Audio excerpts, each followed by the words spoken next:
we were thinking repeat all along, but it's hard, you know, not a lot of people win 2 years in a row. So process is a real important aspect, and that's fascinating to me. I don't think that I really understood the magnitude to which Samford had an impact on me. Even with Samford being a smaller school, you do find Samford alumni just about everywhere you go.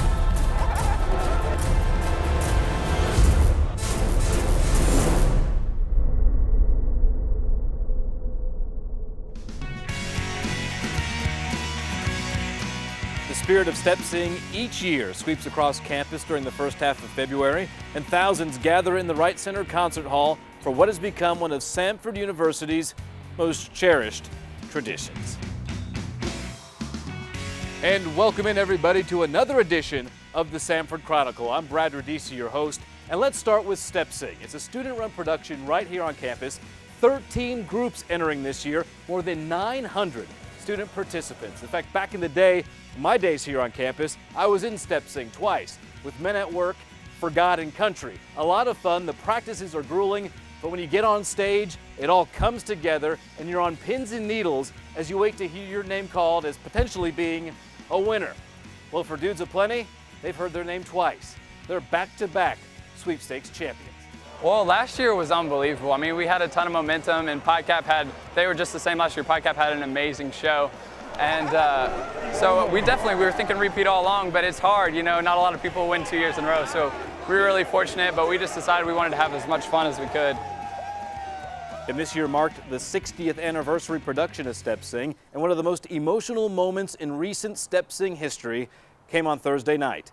Moments into Sigma Chi's show, Brian Penny, their Step Sing director, made an appearance on the stage just months after a diving accident and being told by doctors that he might never walk again. As the minutes were ticking on, I was delighted with the show, the choreography, the lighting, the excitement, the music. It had Ryan's stamp all over it, but where was he, you know? And then all of a sudden, I see him walk out on stage. Come down to the river, come and let yourself in. To hear my son sing a solo, I was overwhelmed with joy, absolutely overwhelmed with joy. And then for him to be welcomed on stage as a testimony to God's grace in this place, I tell you, it just doesn't get any better than that. I've been thinking about this show for a year now, and when the accident happened in June, I wasn't going to let my accident control the rest of my life. This whole event has just made my year. I'm so glad that despite what happened to me, God has given me the ability to still be able to do what I've loved, I've had a passion for my entire life.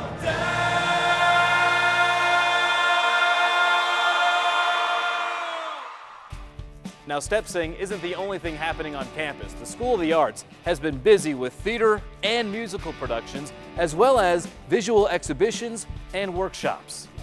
Samford Theater presented the popular play The Odd Couple, featuring all-male and all-female casts on alternating nights. If we get divorced, I will be the first one in my family to have gotten a divorce.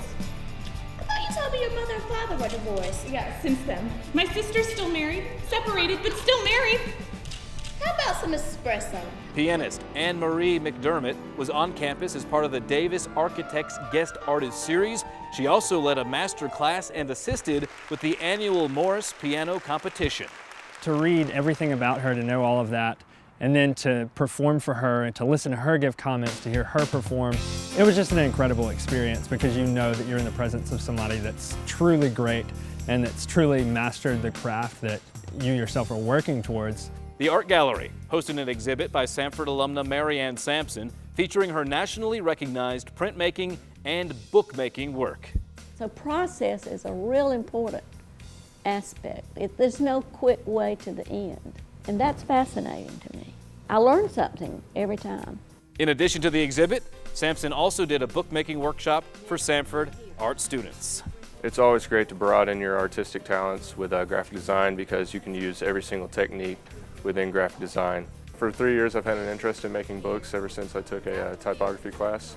And it's just another form of art that I really like. I love working with my hands. This is great, you know, get down and dirty with the glue and the cutting and the mat boards and everything.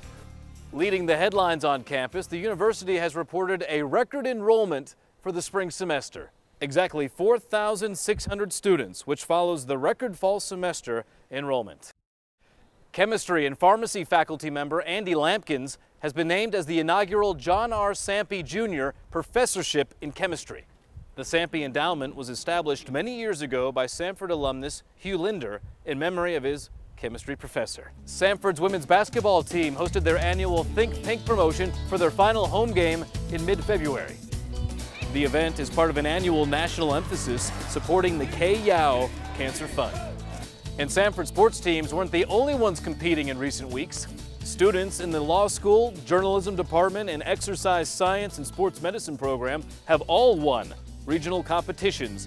And remember, you can get all Samford news at samford.edu. You can also follow us at Twitter, Facebook, and on YouTube. In fact, if you've been following Samford on the various Facebook pages, you'd know since mid-January, the university has been hosting various receptions across the United States.